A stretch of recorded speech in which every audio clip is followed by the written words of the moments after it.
Everybody asking how we doing, say we good. Don't need no one to tell me how to live just like they would. It ain't their business, but they in it, I don't know why. Revolved around my life after I found another.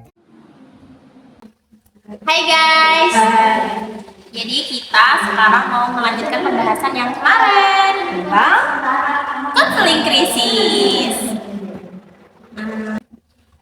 Emang stigma sosial itu dapat mempengaruhi individu yang mengalami krisis atau trauma ya?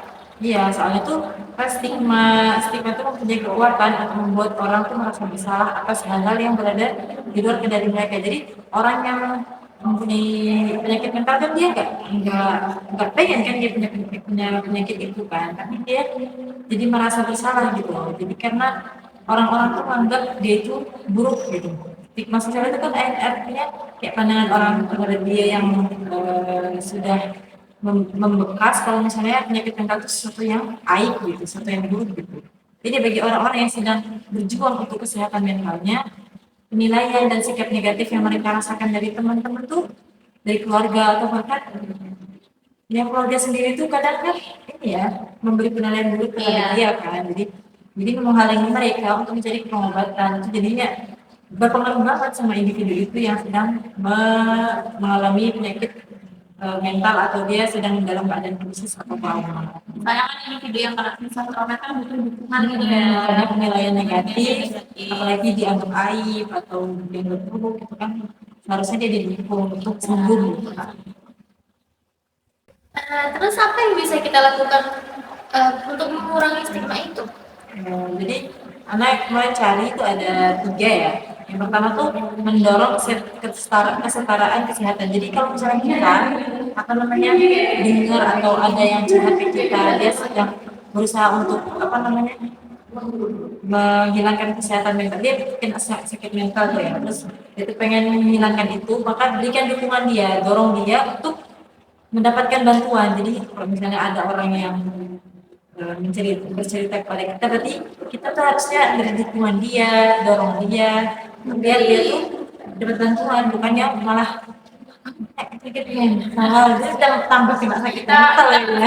Responnya Iya, positif ya. betul, respon yang positif. Terus yang kedua, jadi kita harus kalau misalnya dengar orang-orang dia mau punya penyakit mental, dia soalnya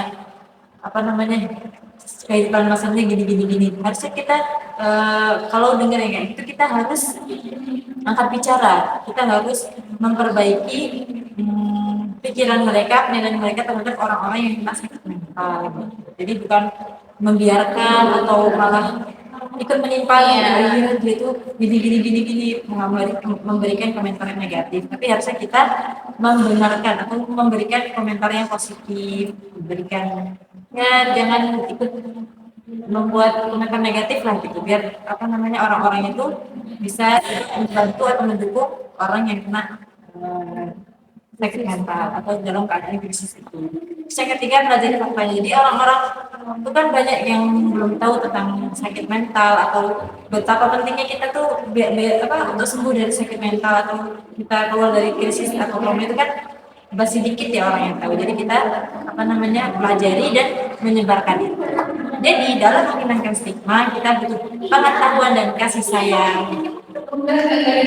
Pada diri sendiri, untuk diri sendiri. Ada yang bisa jelasin nggak apa itu konsep resiliensi? Jadi resiliensi itu kemampuan untuk mengatasi dan beradaptasi terhadap kejadian yang berat atau misalnya kita sebut di sini krisis atau trauma itu ya. Jadi kemampuan seseorang untuk mengatasi ini dan beradaptasi terhadap masalah itu yang terjadi dalam kehidupannya. Jadi dia berusaha bertahan dalam keadaan tertekan, terus dia berhadapan dengan krisis atau trauma itu dia berusaha untuk mampu menghadapinya, bertahan. Nah itulah namanya resiliensi. Nah, gitu. Emang ada kaitannya ya sama pemulihan dari krisis dan trauma? Jadi orang yang mengalami krisis itu kan atau trauma itu pasti merasa sakit ya, sakit, terus dia tuh stres lah, emosinya stres emosional. Jadi dia tuh tertekan banget gitu. Nah faktanya jalan menuju ketangguhan cenderung melibatkan tekanan emosional yang cukup besar. Jadi kalau misalnya dia tuh bertahan ya, kan di sini konsep bertahan kan, resiliensi. Jadi kalau misalnya dia bertahan dalam masalah itu, masalah kayak dia tuh dengan menyeimbangkan perilaku atau misalnya dia pikirannya dibuat positif, terus dia perasaannya misalnya dia lagi krisis, dia tuh nyari sesuatu hal yang bisa membuat dia keluar dari krisis itu, dia dengan mencari kesenangan, mencari hobinya. Nah, kalau misalnya dia bisa bertahan dari apa namanya krisis itu, maka dia akan lebih tangguh atau bisa bertahan dalam masalah-masalah berikutnya. Jadi konsep bertahan resiliensi ini penting banget buat kita dalam menghadapi krisis atau trauma. Jadi pulih dari krisis atau trauma itu butuh ketangguhan dalam bertahan. Jadi ada kaitannya ya guys.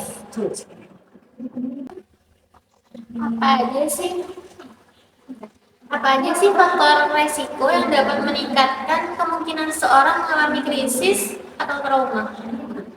Jadi di sini ada banyak, nggak banyak sih, beberapa faktor resiko, faktor yang dapat berkontribusi terhadap resiko seorang mengalami krisis.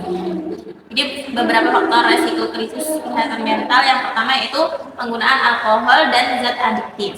Jadi itu malah nambah ya? Iya, nambah resiko. Kan orang biasanya mau berlari ya ke situ ya? Ya, soalnya kan juga itu nggak baik kan. Jadi ya, sesuatu yang nggak baik itu pasti menambah masalah gitu ya. Ya. Ada lagi nggak? Yang kedua, faktor resiko komunitas seperti diskriminasi, kekerasan komunitas, atau kurangnya akses terhadap layanan kesehatan. Jadi ya itu tadi ya, harus kita bantu ya kalau misalnya Ya, harus siap siaga. Gitu. Terus yang selanjutnya, riwayat depresi atau penyakit mental.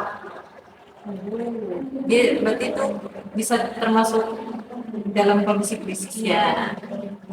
Terus riwayat trauma atau pelecehan fisik atau seksual. Itu jelas sih kayaknya. Selanjutnya masalah atau kehilangan pekerjaan, keuangan atau hubungan. Banyak sebenarnya ya, mungkin lebih banyak lagi seharusnya ya. Iya. Kita menyebutkan sedikit aja yang paling sering ditemui di lingkungan kita. Jadi begitu guys.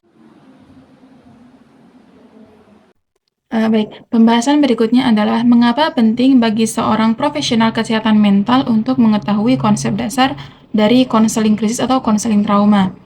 Ya, menurut saya ini merupakan hal yang fundamental sekali bagi seorang tenaga kesehatan, apalagi yang menyangkut dengan mental seseorang untuk mengetahui konsep dasar daripada konseling krisis atau trauma tersebut. Kenapa? Karena konseling prinsip dasarnya itu merupakan patokan dasar, di mana dengan patokan itu kita jadi bisa mengetahui langkah seperti apa yang harus kita ambil ke depannya, treatment seperti apa yang harus kita berikan kepada kliennya, dan solusi seperti apa yang kita tawarkan kepada kliennya. Soalnya ini tuh menyangkut dengan keadaan mental seseorang yang itu bisa jadi sangat sensitif kalau kita tidak mengetahui konsep dasarnya, seperti itu. Sampai di sini dulu ya guys pembahasan kita tentang konseling krisis. Saya bertemu di video selanjutnya. Dadah.